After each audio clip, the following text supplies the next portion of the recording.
Welcome to Fifth Third Bank Stadium. Atlanta United advances to the Lamar Hunt U.S. Open Cup semifinals after a 2-0 win over St. Louis FC. Jason Longshore, John Nelson here with you for the postgame show on the SDH network. Interesting match. Yes. Lots of things to dig into. It played out about the way we thought it would. St. Louis sitting back, defending deep. Atlanta eventually breaking them down. Pity Martinez with a spectacular goal to open the scoring. Joseph Martinez with the late goal. And it's a 2-0 win for Atlanta, although St. Louis did have some chances late on set pieces. Yeah, and that was what we were worried about the entire time of the 7 goals that they've scored in the competition, 4 off set pieces, Lewis Hilton involved in all of them. And we've known about Lewis Hilton since last season with our coverage of the USL Championship now. And to see St. Louis, as dangerous as they are, and I know everybody was setting up sirens every single time there was a corner or a set piece, rightfully so, defended well by Atlanta United, and by the end of the night, there were a lot of close calls, but nothing ended up in the back of the net. Yeah, stats tonight, Atlanta, 21 shots, 7 on target. St. Louis, 11 shots, 3 on target. All of those shots on target for St. Louis were in the first half, and none were really especially troubling for Brad Gazan. Possession, 71% for Atlanta overall, 29% for St. Louis. I mean, there's really just no surprises about the way this played out. St. Louis played a 5-4-1 to open. I thought maybe they'd go 4-4-2 at least. They didn't. They didn't really get too adventurous as the night went on. Caleb Calvert checked in for Kyle Gregg. That's a like-for-like sub. And Bradley Camden-Feo came in late, but again, it's kind of a like-for-like for Matt Boehner, although Camden-Feo is going to get forward more and can create more going forward, but it's still a different shade of the same situation as opposed to changing the shape. Anthony Pulis really didn't get adventurous. He was 1-0 until one of the final kicks of the game with Joseph Martinez on the penalty. And you wonder just how much of the lack of a healthy depth in the bench played into whatever ideas he thought might be available for him. Coming in, he only had 13 healthy bodies as a part of first team, and it was a shortened bench tonight. I think it was only 5 added. So that might have played into it as well, but didn't really budge from who he was coming in as a team. Yeah, I thought he would take some chances when he brought on Calvert, maybe pulling one of the center backs. He played Reynolds, Fink, and Kavita.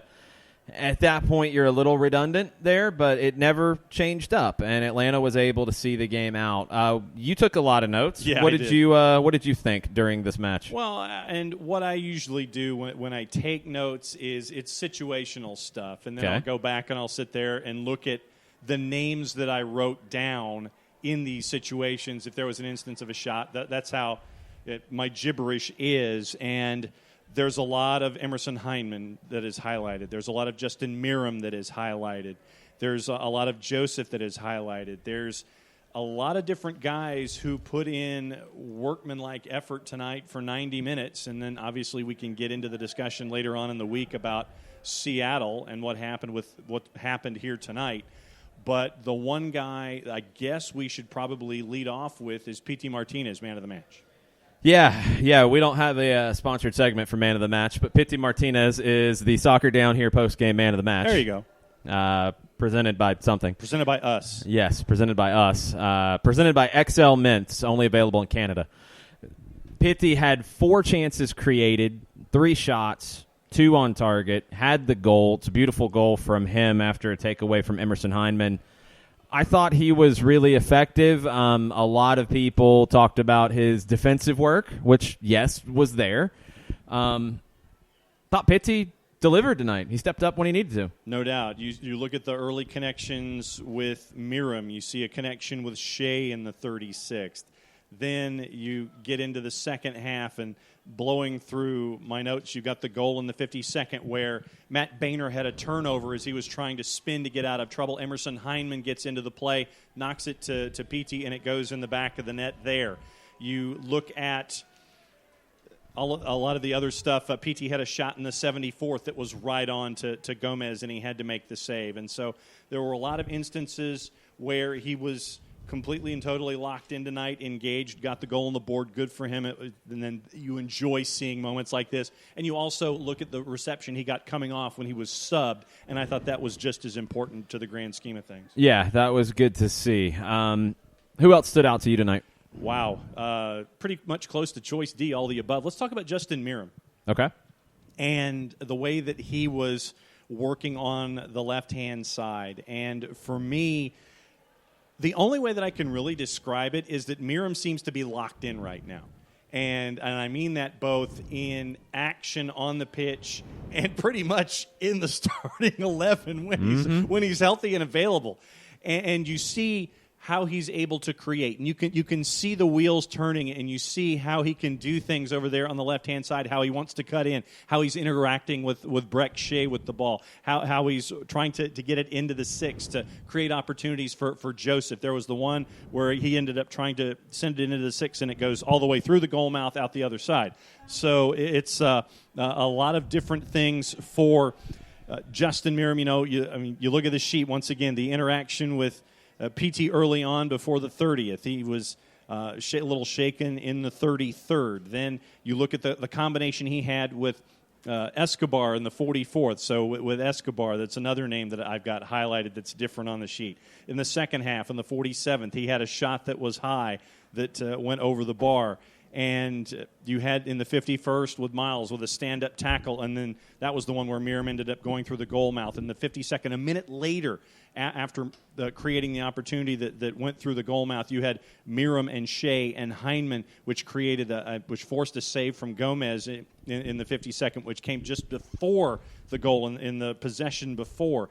Miram, Shea, and Nagbe shoots in the 58th where it was high. So once again, Justin Miram highlighted on my 3 pages of legal pad notes a whole lot tonight. Miram created 4 chances, tied with Pity Martinez for the team lead in that regard.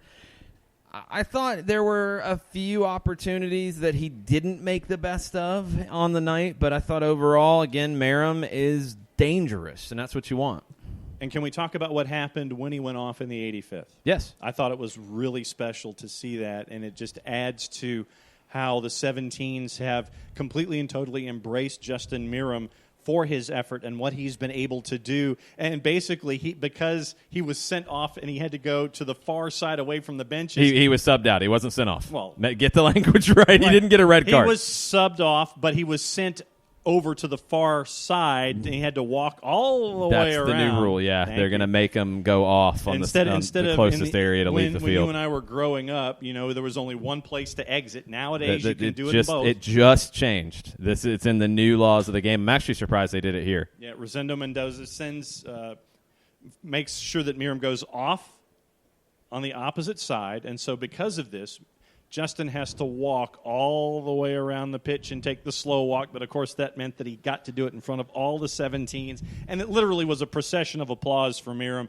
and you could see how touched he was from every single person in the first 5 rows walking all the way around to get to the guys who were warming up on the sideline, short of Jeff Lorenowitz after a couple of seconds. But no, it was fun to see, and you have to tip your hat to the 17s for how they have completely embraced Justin Miram from the start. Jeff was joking. Yes, I know. With Justin. Well, people who are listening might not know that. So Jeff was joking.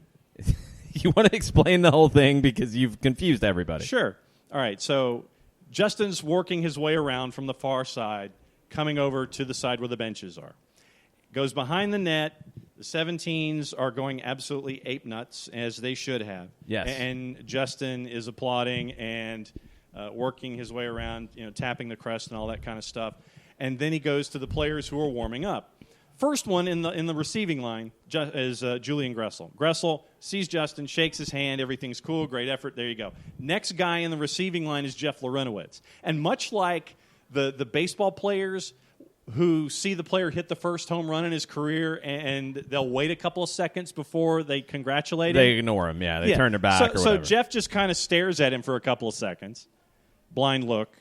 And then he finally shakes his hand and said, "Good job, good job, good job." So it was a funny moment on the sidelines for a great moment for Justin Meram. Yeah, just like there was a lot of people freaking out about Jeff shoving Mikey Ambrose in the celebration on Sunday. Mikey tweeted that, "Hey, we're good. It's all good." It was all good. Jeff gets a little crazy sometimes, and he was having some laughs at Justin Meram's expense. Where else you want to go in this one? Well, let's see. Well, we've talked about PT. We've talked about Meram. Eric Remedi. Well, let's get into Eric Remedi launching from far as a part of his repertoire this evening. Yeah, I mean, we've seen this before. I think the difference today was that Darlington Nagbe sat deep for the most part, and Remedi and Emerson Heineman pushed higher. It played much more like a 4-1-4-1 than a 4-2-3-1 or a true 4-3-3.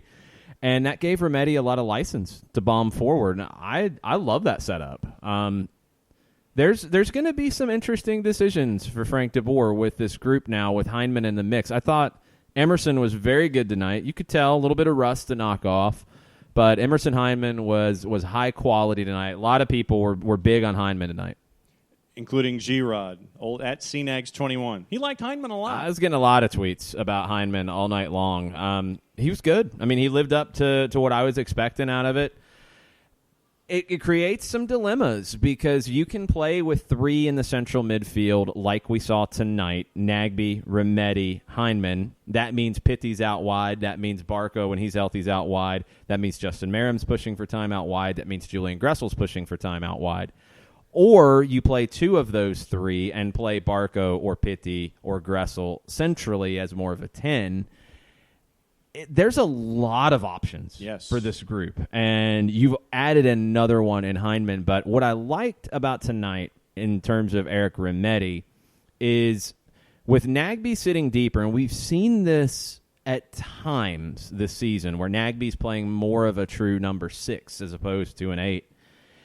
I think it gets the best out of Eric Remedi. I think Remedi is better served to be somebody who has freedom and license to go and chase the game and find the game and put pressure on, as opposed to a player who needs to be tactically disciplined and sit in front of the back four. Yeah, and to see Remedi doing all the different things tonight, I thought it was a treat to watch Remedi work in a bunch of different ways. Ricky Ricardo adding the sentiment that you have about Emerson Heineman. Very impressed by Heineman tonight. He has a great work rate, great skill, and I'm excited for his future appearances. And when I look at my highlighted sheet, you've got the Joseph and Heineman chance in the 25th that was out there. You've got activity in the second half as well. We mentioned the save from Heineman in the 52nd. And so there was a lot of stuff to talk about at EH16 tonight, too. So let's talk a little bit about the other side of the bracket because Orlando City took the lead in the 61st minute. Christopher Mueller with a header. Good goal for them. Looks like they're going to get through until the 96th minute. Maybe 20 seconds left in the match, according to what was shown for stoppage time. Maxi Morales just hacks at a ball inside the 6. I have no idea how it's not cleared. And that's the equalizer. They are at the break in extra time right now, 1-1. And the other match going on right now is at 90+1. Minnesota United has 6 on the board. Woo. It was an early onslaught for Minnesota United. Well, it was an early goal for New Mexico. Yeah. And then Minnesota said, nah, that's not happening in our house. Yeah, so you had Santi Moar score in the 7th minute. Angelo Rodriguez scored in the 10th. Quintero in the 16th. Rodriguez again in the 18th. Jan Gregush in the 23rd. Angelo Rodriguez again made it 5-1 after 45, and then Miguel Ibarra scored in the 62nd. Right now, that one is now at full time, so Minnesota United advances, and they will get the winner of the late game, which is going to start in a half hour, LAFC and Portland. Both of your USL Championship teams bow out in the quarterfinals. That's typically where we see it happen. Atlanta goes on to the semifinals for the first time in club history. It's the furthest a team from Atlanta has gone in the modern era. The Ruckus never accomplished it. The Silverbacks never accomplished it. Any of the amateur teams that were involved, Atlanta FC, who else? Georgia Revolution, South Georgia Tormenta. None of them have been able to get to this point. It's a semifinal run, and they'll face the winner of Orlando and NYC, which right now is 15 minutes away from going to penalties. We're starting to get some of the post-match comments thanks to all of the media here, and there's a lot. Mm-hmm. This was a packed house in the press box. When asked if he would prefer to face Orlando or NYC in the next round, Frank DeBoer said more than anything he prefers to play at home. He doesn't like the pitch at NYCFC, according to Doug Robertson. And both Doug and Chris stressed that Orlando would be a good opponent for the supporters. They would be really excited about that one because of the rivalry match. Question from John Roper that was late in the match itself. He wanted to know why why wasn't the St. Louis player given a red card for a particular incident? Who knows? I think the referee was not wanting to send anybody off. I thought he was rather judicious with his cards early and maintained that. I'm okay with it. I thought he was honestly pretty good. You got a couple calls that I was like, oh, okay, I don't know about that. But in general, the way he managed the match, the way he handled himself, I was pretty impressed with the referee. So let's see. It was a yellow to Miram late in the first half, and then it was one to Umar in the 59th, one to Miles 2 minutes later. And I think that's it when it comes to all of the yellows on the evening. So he was keeping an eye on things, and it wasn't Stanley Cup final until blood, then you draw the card. Yeah, no, it wasn't like that. No, but so it was. He was keeping an eye on his pockets, definitely. Yeah, which I'm okay with in a cup game. I'm honestly completely fine with it. I don't know the incident specifically that was being asked about. It doesn't jump out to me, so I'm assuming that probably not going red would have been correct. Probably the LGP tackle inside the area. Yeah, I don't think I didn't get a great look at it. I didn't see enough to even think about a red there. Yeah. So I think that's where John was going. Frank DeBoer at the half said that for the first half hour he thought they were really good, and then for the final 15 of the first half that they got a little sloppy. Yeah, that's fair. Started out good, and it happens in matches where you have a lot of the possession, you have a lot of the play, you don't get the breakthrough goal, and you just get a little forced. You're a little rushed. It's just, it's not smooth at that point. And we've seen this before. It's pretty common with teams who play this way. It's not anything crazy that is wrong with Atlanta United, but in those moments, that's when I think a little bit of a switch needs to flip in terms of being careful and not risking anything. When you feel it kind of getting away from you, the passes aren't quite connected, it's getting a little sloppy, get simpler so you don't have the big mistake. And I thought they did okay in managing that moment in the match tonight. Updating now, Orlando City and NYCFC are out of the break, and they are now in the second 15 minutes, still tied at 1. 108th minute, 1-1. But, yeah, there were you look at a turnover that Miles had late first half that went to a corner, but then you see Joseph come back defensively and was first one to clear it out of the area to make sure that that St. Louis set piece ended right there and there wasn't anything to go with it. Joseph backtracked again. Actually started. My highlighted notes have Joseph with a big backtracking moment defensively in the 38th, and then the one in the 45th in that last 15 minutes of the first half to help out defensively for Frank DeBoer. What else do we have on the Twitters? Questions, comments? I'm efforting, sir. Let's before we go any further. Okay. We had a bit of a ticket giveaway. Yes, we did. And glad that Nick Hinckley was able to make it with friends and father, and it was a great photo. And glad that you could come tonight and see what the Open Cup is all about. Hopefully you have no voice and will be able to not talk at your place of work tomorrow. Yes, and thank you to Daniel Price for donating those tickets as well and making sure they go to a fellow SDH listener. So very cool. John Roper clarified it was the penalty with Pereira being taken down in the box. Oh, yeah. Dog, so. No, it wasn't dog so because he's cutting back, and that's what he's going away from goal at that point. There's other defenders coming. I'm okay with not going dog so there, especially because that's pretty much it. A red would just be insult to injury at that point. I mean, there wouldn't really be any benefit for it. You got a player then who's suspended next year in the Open Cup. Do we really want to go there? Referee didn't want to write the report. It's just, come on, let's get out of town. Yeah, let's get out of town at that point. Yeah, nothing really needed there.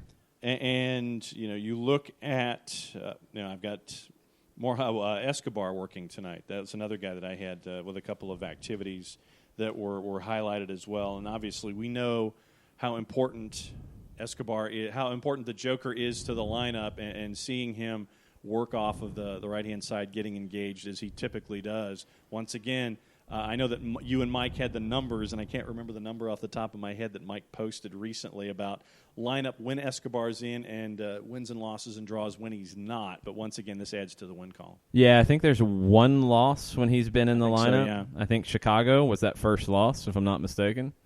Defensive numbers tonight, I mean, honestly, there wasn't a ton to do defensively. Nagby and Heineman led in tackles. LGP led in clearances. Miles led in interceptions.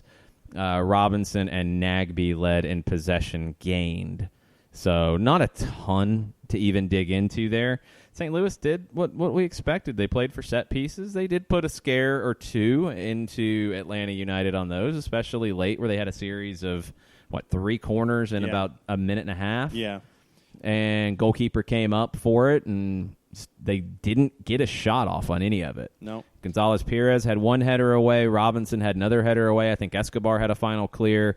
And it's just good set-piece defending, which was a concern coming in. Christopher Gersel, a couple of thoughts, and we'll take them one at a time here on the Twitters. He says, really great debut performance by Heineman. Seemed to really be on the same page with Petey. A lot of great interchange between the two of them.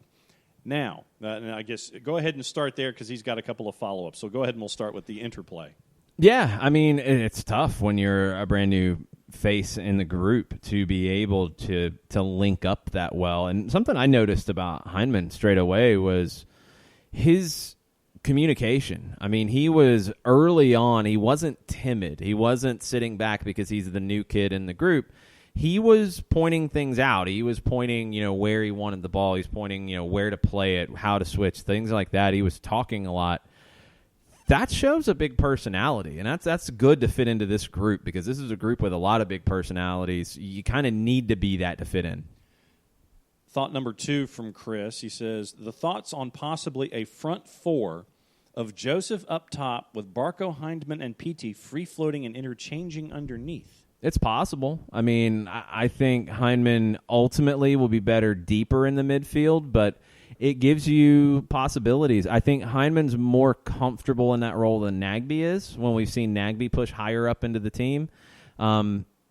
I would like to find a way to get Merrim in the group as well, which means you're probably going to have to sacrifice either Remedi or Nagby, and you don't necessarily want to do that either.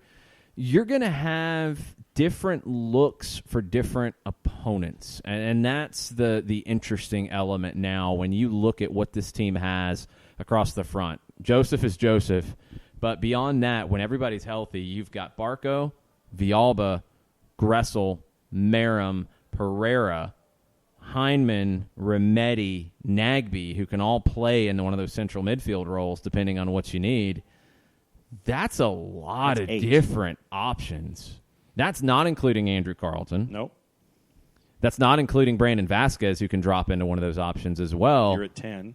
That's a lot of different looks you can throw. And we saw it again late tonight where Brandon Vasquez came in to play a little bit more as a second striker, withdrawn striker / number 10, where it turns into more of a 4-4-2, but Vasquez is a little bit deeper to where you can play out of trouble to him and let him hold up play.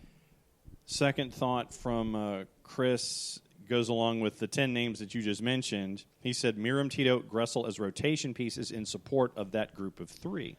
I don't think it's that group of 3 and everybody else. I think it's that group of about 6 to 8 that we mentioned that are going to play a lot, and then others who are going to play less. I think it's going to be, are you going to attack down the wings? Okay, you want to put players out wide. You see, okay, they've got an advantage over this outside back. You want to attack centrally? Okay, you're going to look at it differently. That's where you're going to be with this. And that's the next level that I think Frank de Boer brings to the table. you didn't see really changes based off the opposition under Tata Martino. You played who you played, and you played the way you played. I think under Frank de Boer, you're going to see more changes based off who you're facing, more changes based off what outside back you want to attack, what central midfielder you want to attack, is there a center back you want to attack, how you want to hurt the opposition, and you're going to move pieces around to be able to do that. John Roper with another point. He says it was really great seeing the hustle to get the ball back when they lost possession. Yeah, it's an element that I think it was starting to be more of a focal point before the international break, and it needs to get back to where it is a consistent element of you lose possession, immediately try to win it back, and if you don't immediately win it back, then you drop and defend. I think it's been a little bit of half and half on that in the recent weeks, and that's got to change, because if you're going to be a possession team and you're going to get numbers forward, part of the benefit of getting those numbers forward is when you lose possession, you've got numbers around the ball to immediately win it back. 5 minutes plus any other added time to go in the second 15. Orlando City and NYCFC are tied at 1 still. Shiva, she had a great time today. Watching players in the game so close to the pitch is another experience. I have no voice left now, and it is a nightmare getting out of this place. Yeah, I'm glad that we're not trying to get out of this place right now. I'm glad that we're still sitting here in Suite 9 hanging out. Suite 9. It was cool to see folks tonight. It was different. I mean, I have not – God, this is the first game that I've watched in the stadium. I mean, not technically as a fan, but in the stands. This is the first Atlanta match I've watched in that regard. It was a little weird. Yeah. A little different, but if you have not been to a game here at Fifth Third, you got to come, because you are so close, because you can see so much, you can hear so much. Very, very cool. It's a great venue if you're a spectator. So if you're thinking about coming up for a twos match and you're like, man, it's a long way, and is it worth it? If you haven't experienced it, come up and see it, because of how close you can get, how intimate it is. And I think for the twos matches, it's even more so, because there's not as many folks here, and you can hear everything. Mm-hmm. It's very cool. And you're another couple of weeks away from the next home match for Atlanta United. Yeah, 2 weeks from tonight. So looking forward to coming back here and calling a match in 2 weeks' time on ESPN+. So right now the twos are in a bit of rough form, and it's been a while since they've won a match. But you come up here, the players could not be any more accommodating or kind when it comes to signing autographs at the end of matches and all that kind of stuff, and it's been instilled in them, and you see the reciprocity with the fans and the players when the match is over, win, lose, or draw, how everyone's just happy to see each other, and it's a great dynamic to see here at Fifth Third. Chris Furtmeister from Media Availability asked Emerson Heineman if there was any reluctance to return from Europe to play in Major League Soccer, and Heineman said, not with Atlanta, in quotes. So he cited the club's ambition. That is something to keep in mind, because there was a lot of that talk when the deal was announced that, it's a failure. He should have stayed. Why? Because there's nowhere to play at Bournemouth. They weren't going to play him. They kept saying, we value him. Oh, yeah, and then they kept sending him on loan. So he needs to play. He's at an age where he needs to play, and he is a player who fits into this system like a glove. We saw it tonight. It's only going to get better as he gets accustomed to his teammates and gets accustomed to the things that Frank de Boer is asking him to do. So coming to this club, this is not Major League Soccer from 2012. No. This is a different era when you are moving players for what Atlanta sold Miguel Almiron for, when you are bringing in players for what you spent on Ezequiel Barco and Pity Martinez. You are not going to a run-of-the-mill club. You're not going to your dad's Chivas USA. Oh, no. You know? I mean, it's a different league altogether, so that type of stuff's just got to go. Well, and think about it. When you have a player mention, I didn't have any kind of apprehension going to an Atlanta United.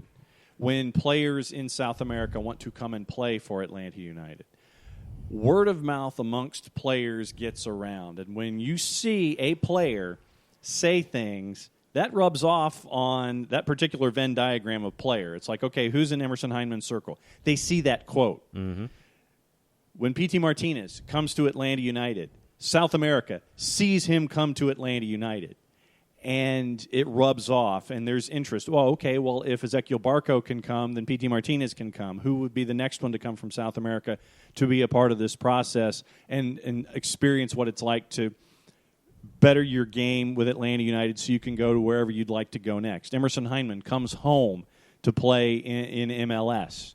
And so now you have his words straight out of the blocks about coming to play for Atlanta United. No concern on his part about coming back from the Premier League and from the Scottish League and all the points in between where he wasn't getting enough reps. He comes into this situation tonight, looks right at home. Fit in perfectly. 120th minute in Orlando. Orlando defender down injured. 1 minute of stoppage indicated, probably going to be an extra minute or so. Still 1-1. NYC had a free kick that was cleared away. Orlando player down, being checked out. I can't tell who it is. It doesn't look like a good situation here at all for Orlando. They do have Adam Grinwis in goal. Keep that in mind when you're talking about penalties. They're showing another look right now. And I'm not sure how the player was injured. It was a collision on that free kick. Goalkeeper comes out. Couldn't see the contact on the defender, but he went down really quickly. It looked like holding his ribs.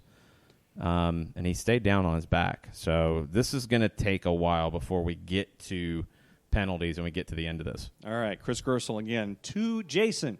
Okay, what's up? So I will read this to Jason. Hola.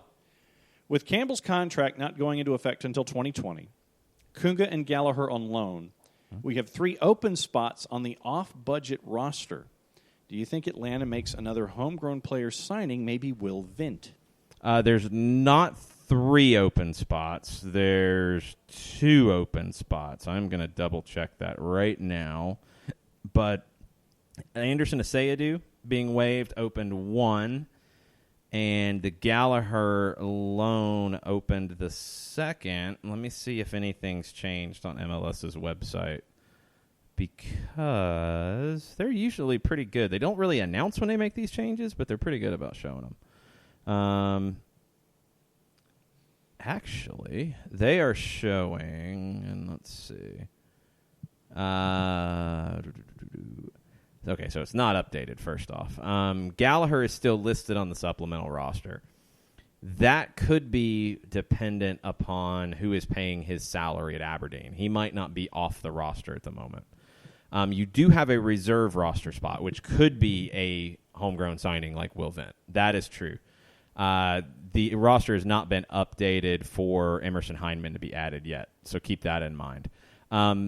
Will Vint would be the one that would make the most sense in my mind for a homegrown signing. I think he's probably the closest. I think the questions are there about, is he ready?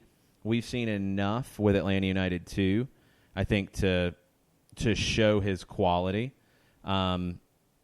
Will Vint would be the next one in line in my mind. And there is a spot where you could bring him in on that reserve roster spot. Hey, we're about to be joined by some folks. We got folks. We're getting crashed in Suite 9 right now. We are. And it is Doug Robertson of the Atlanta Journal-Constitution. Doug, if you would please come over Chris here, Furmeister, Press Soccer USA. Please hold this particular microphone. And then, Chris, we're going to turn on this other microphone. Yes. So it's high tech here in Suite 9, folks. Bang. This is me in Suite 9, baby. All right, so we talked about some of your tweets that you guys put out from some of the post-match commentary. Let's start with you, Doug. What was the mood after the 2-0 win? It's hard to tell from Frank. He's pretty static, wins or losses.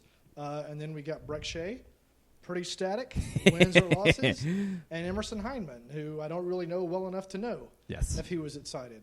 But the words were positive. The first question we asked Frank was if this was the type of smart performance on offense and defense that he has been wanting to see the past few games.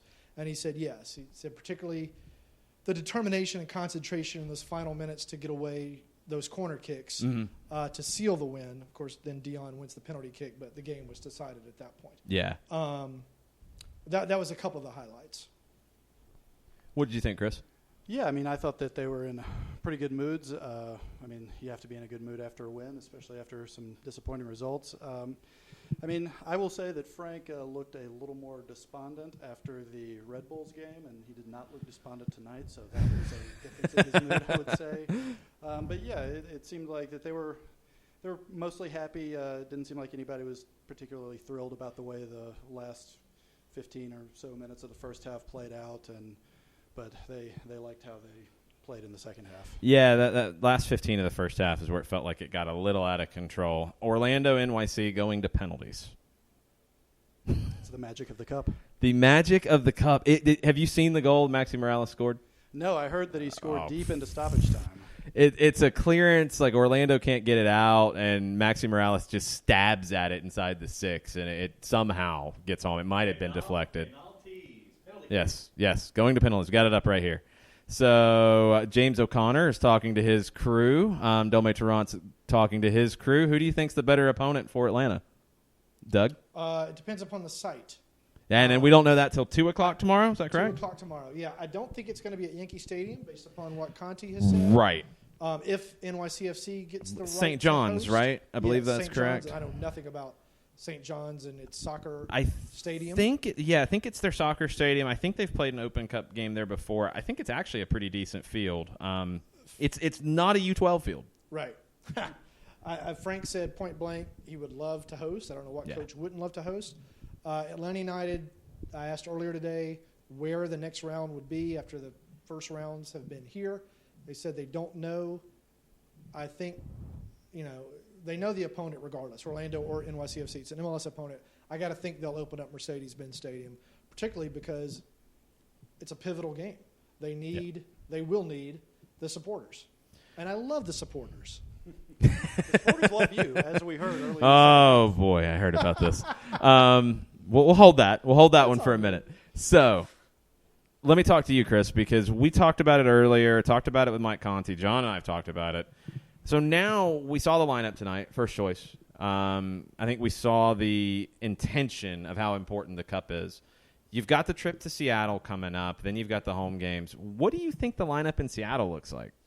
I think it will be strong. DeBoer said that everyone who played tonight is available to play at Seattle. I don't expect him to rotate much, if at all. DeBoer has said on numerous occasions in the past, particularly when we're talking about this tournament, that he's not a guy who likes to rotate 6 or 7 or 8 players. I think he said at one point that like 3 or 4 is the most amount of changes he wants to make, because otherwise you don't have a team that has chemistry together, and the players who are quote-unquote getting opportunities aren't really getting opportunities because they're playing with unfamiliar teammates. So I fully expect a strong lineup against Seattle. Okay. This is going to be an interesting stretch run right now with this middle portion of the season where the Eastern Conference is completely in flux. I could see NYC at the top. I could see Atlanta at the top. I could see Red Bulls winning the East, Philadelphia. Probably that's it. I mean, do you see anybody else with those 4 as contenders for the Eastern Conference, Doug? No. Or do you see those 4? Do you see all of those 4? I think it's going to be a battle between those 4. Philly's hung around. Philly has hung around, to their credit. And Jim Curtin got a little job security today with a 2-year contract. It's always funny to me because, the GM says all these wonderful things about Jim Curtin in the press release, to which you wondering, well, why was the extension done a long time ago? Yes. Why did you only give him a 1-year deal? Believed all this. Weren't the fans booing him earlier this year when they were in first place? But, Philadelphia's got a young defense, a good, fast defense, and speed makes up for a lot of things. They've got good players in the middle. They still haven't seen the best of Fabian yet. That's going to be a lot. It's going to be a fun battle. Chris and I were talking between interviews down there. If NYCFC advances, Atlanta United and NYCFC are going to face each other twice in 5 days. And both games are going to be immensely important because there could be seeding on the line in the regular season matchup, and obviously a berth in the finals on the line in the tournament. Yeah, that's always tricky too. You see when that happens, when it's a fluky thing in the schedule, year 1, when it was Atlanta and Orlando in the same week. We've seen it other times with cup games and league games. You get a lot of heat in those games. Every tackle from game 1 that gets under your skin just continues in game 2. Yeah, it's a good way to create a rivalry quickly. We saw what happened with Red Bulls in Atlanta in the playoffs last year, and granted, there was already some simmering rivalry in there. But, yeah, any time you play 2 games back-to-back, because there's going to be tough challenges, particularly when they're such important games. If that plays out that way, it will be an interesting week for Atlanta. So this is incredibly bizarre as we're watching, getting ready for Orlando and NYC penalties. They're not taking the penalties in front of the wall. I didn't see what happened. I didn't see if NYC won the toss and decided not to take the penalties in that end. So all the Orlando supporters sprinted to the other end of the stadium, and now they're getting in front, right behind the goal. Good for them. That's field advantage. That was funny watching the Ruckus and Iron Lion firm run around the stadium to get behind the goal. Magic of the cup. Something like that. What else from tonight stood out to you, Doug? I thought Emerson Hyndman was really solid in his first start. He had, I don't have the final sets in front of me, but 4 or 5 shots off the top of my memory. 2 of them were good. They were just blocked. A header went over the goal. He said he wanted to try to keep things simple. He had a little bit of trouble getting on the ball in the first half, but when he did, I thought he was impactful. And the other thing is, I've been, I think, honest, which some people would take as critical of Pity Martinez. I thought tonight he was fantastic on offense and defense. He was battling for duels. He was making tackles. He was sprinting back. You could see him kind of run out of energy in places, but then he would find a burst and put forth the effort. And Frank said it was a phenomenal effort by him. And these are the things that he needs to see consistently. And, of course, sometimes karma helps, and he gets a goal. I don't know if the 2 things are related. It's a good finish, too. You got to think they might be. Really good finish. Orlando converts on their first kick, and they save the second. So it's 1-0 Orlando after round 1. They convert on their next one. What do you think's the better opponent in this, Chris? NYCFC is certainly the better team. So that you would think that would be a more difficult opponent for Atlanta. Orlando seems to be coming on strong. That's what Frank DeBoer said, and it's a quote-unquote rivalry game. So particularly if it were a road game for Atlanta, I think that would be a much more difficult environment than playing NYC at St. John's, which I did look up that stadium, and it is their soccer stadium. I think that it's pretty much normal size, but it is field turf, and I don't know how good that field turf is. So I think that, Atlanta wants to play at home, and that's probably the biggest aspect of this. Okay, NYC converts on their next one, so it is 2-1 Orlando going to the third round of kicks. Chris, who else stood out for you? Hyndman was one of the top players. Pity Martinez was our man of the match for the goal and his overall work. Anything else stand out to you? Yeah, to start off just talking about Pity a little bit, I thought that it was just, sort of poetic, the football gods shining down on him. That 2 days ago he was the subject of transfer loan rumors out of Argentina. From TYC Sports, it's a reputable outlet. Like, that was worth sharing. Dom Dwyer just had one of the worst penalties I've ever seen, and it's saved. Sorry. It was so bad, and I almost felt like it was coming. So I thought that it was nice for Pity to score a goal, and I thought that, he started off really well, making a lot of runs, a lot of defensive energy. And then I think that as maybe he tired as the half wore on, he didn't try to do too much on the dribble, and he just sort of sat out on the flank and played really good balls into the box, which is another one of his great strengths that sometimes he doesn't use as much because he tries to do too much on the ball. But aside from Pity and Hyndman, who were both very good, I thought, Breckshay and Justin Miram were just dominating down the left side. They had some times where they might not have been great in the final third, the last pass, maybe the last shot, but they were just opening up so much space. DeBoer said that the team had identified St. Louis as right fullback as a guy who was not good, 1v1 defending, and they both took advantage of that. You saw them sort of interplaying, one of them being at fullback, one at the winger spot, and just playing each other into the box, and it worked really well. One more or 2 more points about Pity is other than 1 or 2 passes, he didn't really force much tonight. Yep. He was satisfied with passing backward, which is a huge thing. Something he wasn't really doing a lot of. He would turn and try to hit the $1 million pass, and it wasn't working very well. And he, once again, didn't take any 30 to 35-yard bombs. This is I think 3 consecutive games he's really kind of curtailed that impulse.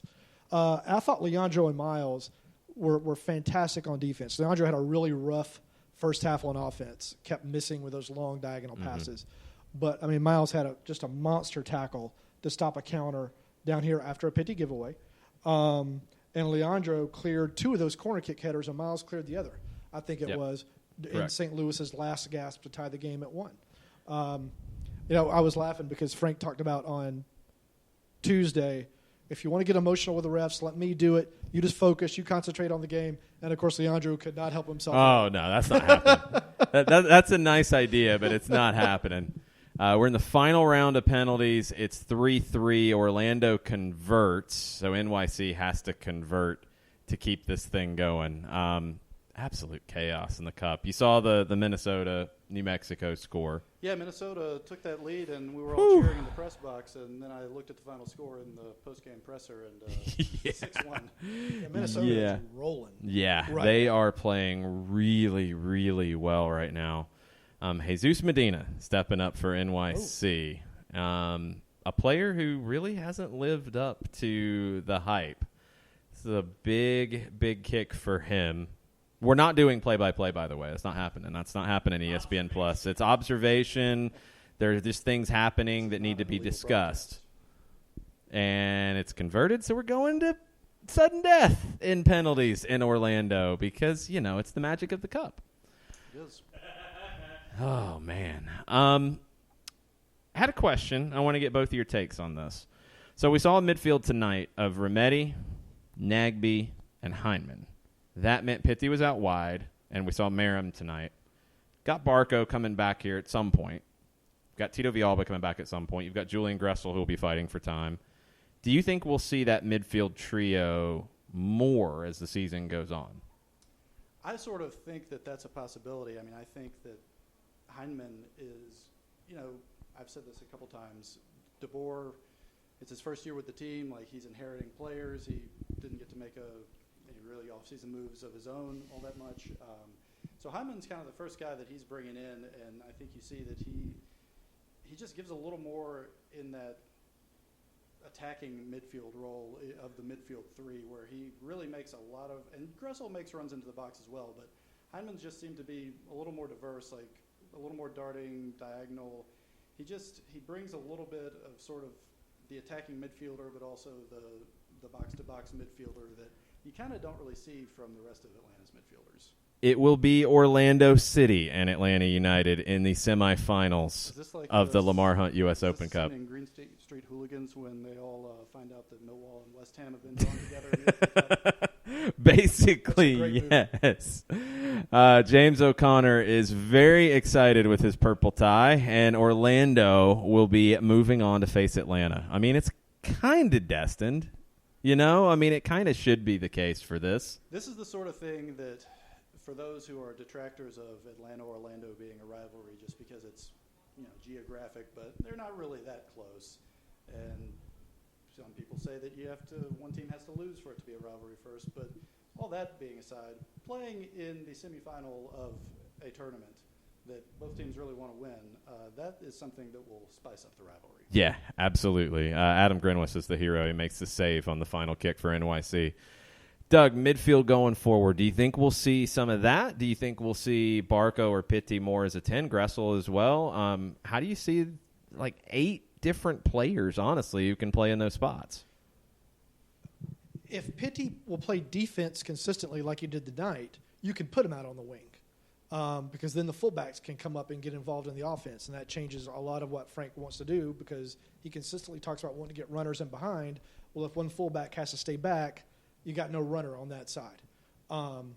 If he plays defense like that, he can stay out wide, and then I think he's a lock for that one position, and the rest is just going to be, I think, opponent matchups and health and fresh legs. I still think I don't think Emerson Heinemann has supplanted Julian Gressel in the center. I think Gressel is just too tough and too smart a player. And Gressel gets a lot of shots. If you look at the shots per game, he's probably second behind Joseph almost every game. Yeah, he's more of a natural attacker than anybody else in that role. And when Barco comes back, he'll probably move to the other side, and Miram will likely be the one to sit.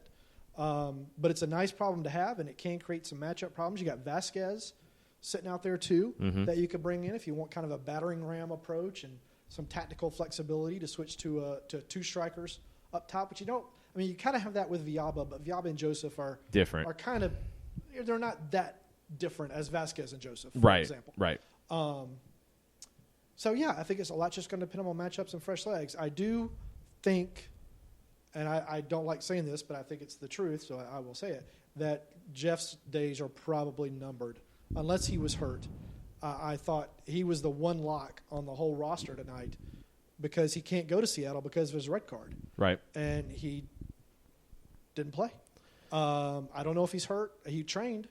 So I hope it's not kind of the end for him, but it seems that's the direction the arrow is pointing right now. Yeah, it's something where it might not be the end for him right now, but he might be further down the depth chart. And I think with all of these games, and now you've got a semifinal in the Open Cup, and you're hoping for a final. You've got a lot of travel. You've got a lot of things popping up. Even if he's further down the depth chart, I think there's going to be times where you need him. And I think he's a player off the bench in the 18 who's actually really valuable because he can come in as a center back if you need, and he can play in that holding midfield role and kind of give you a different look because you don't have a six like him other than him. I'm wondering if he's going to play with the twos this weekend. He came after the interviews or during the interviews and was sitting with de Klerk and was watching the twos yesterday. He didn't play tonight, can't play against Seattle.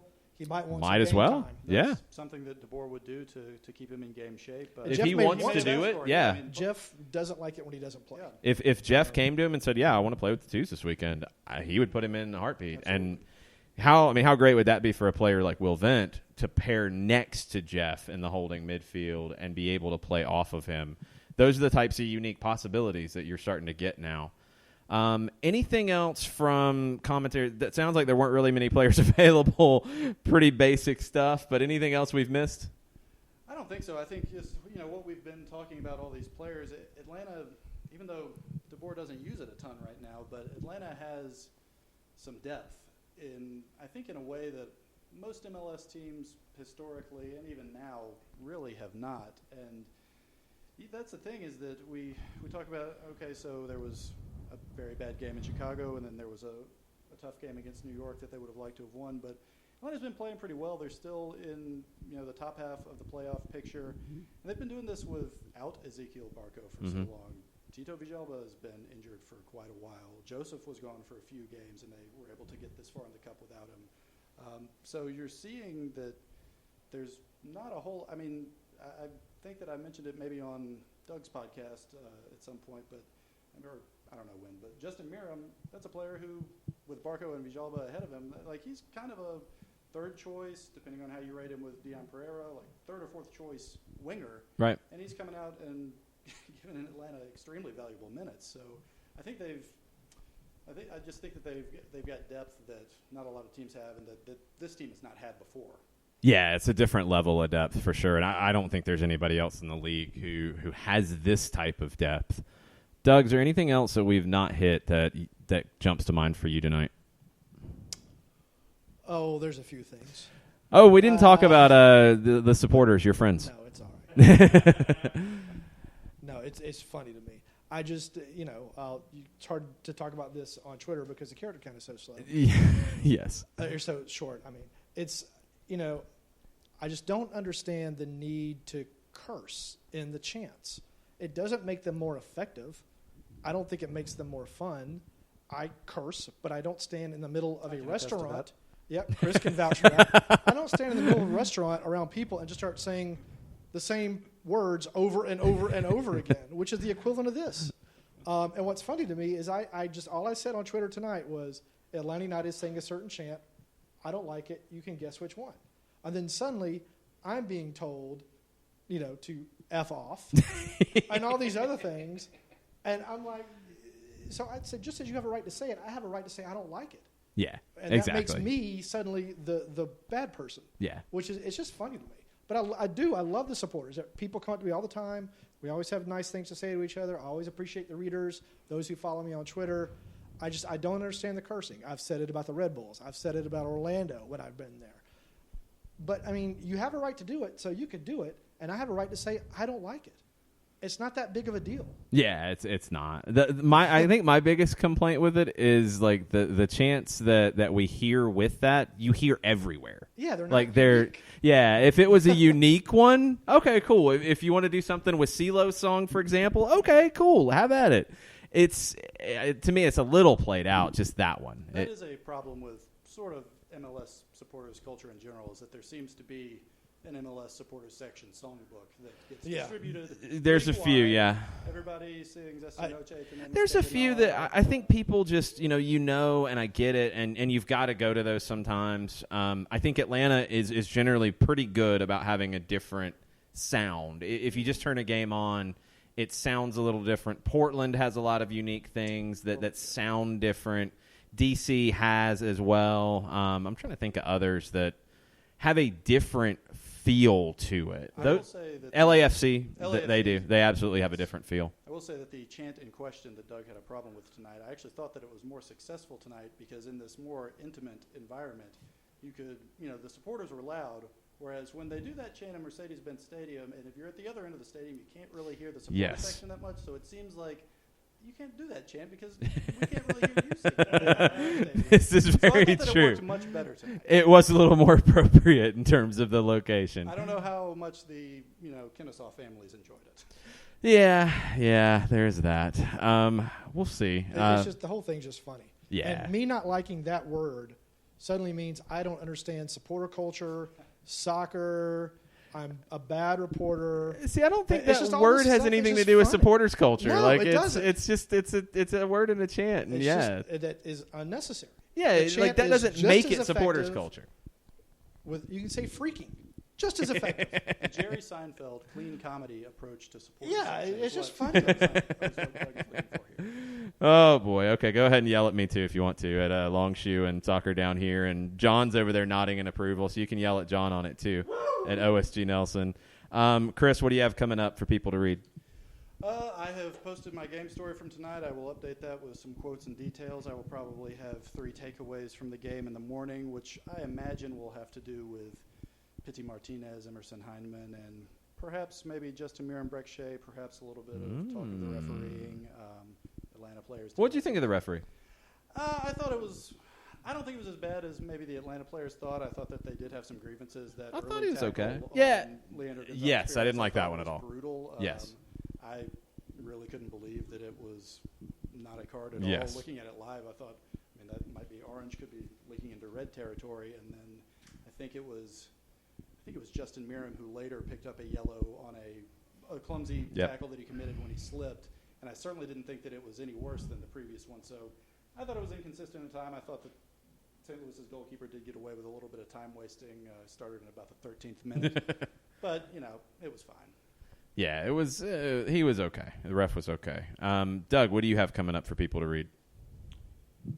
I'll have a sidebar on Emerson. I'll have a sidebar on Pitty.